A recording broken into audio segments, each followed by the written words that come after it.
Hello, loves! Ngayon, tuturuan ko kayo mag-create ng sariling AI figurine photo. Ang unang ginawa ko, pumunta muna tayo sa Google search. Type niyo yung Gemini Google. Kapag na-type niyo ng Gemini Google, pasok na tayo. Lalabas dyan ang pledge image editing ng Nano Banana. Ngayon, kailangan yung i-type muna or mag-ask ng sarili mong detailed ng figurine photo mo. Merong mga generated text na. Ang ginawa ko is generated text na para hindi ako nahihirapan. Ito yung mga sinasabi kong generated text. Okay, let's see. Kailangan nyo munang i-ask si Gemini, ang app nito ng ganito.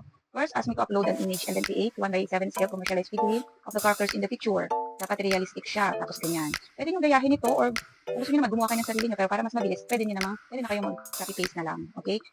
Then magre-reply yan. Please upload an image so I can create 1:7 scale commercialized figurine of the characters in the picture. So, pag-upload nyo ng picture, piliin nyo yung malinaw na photo mo para maganda ang result. Okay? And then, wait for generation.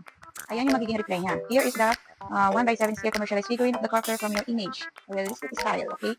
Yung processing might take a little longer. So, lalo kung maraming gumagamit o malaki yung file size. Pero just be patient and wait habang ginagawa yung figurine version ng photo mo. And you will see the result. Yan.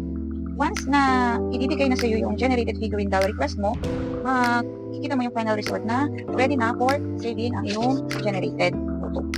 Then, makikita nyo dito sa bandang taas, this one, yung downloading full size. So, para ma-save mo yung picture, pinutin nyo lang yung arrow na yon and then, save sa files or drive. Then, if na-save na, you can download. Okay. Ayan na yung mga nag-create ko. So, pagkatapos dyan, makikita mo na o then, pwede mo na siyang i-save. Kapag natapos na, done na. Then, you can go back to your photos. Okay, balik tayo doon sa Google Chrome. Pwede nyong i-open yan kapag na-download nyo na. Or, kung gusto nyo mas mabilis, pwede nyo silang screenshot and then crop na lang. Then, pwede kayong mag-optional upgrade, okay?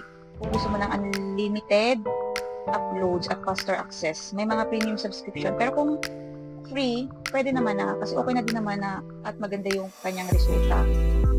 Tips lang, mas malinaw ang figurine kapag high quality at well lit ang original photo mo.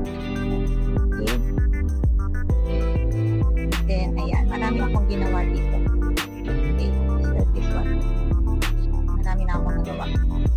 Ayan. Ginawa ko rin yung reason ko. Ayan.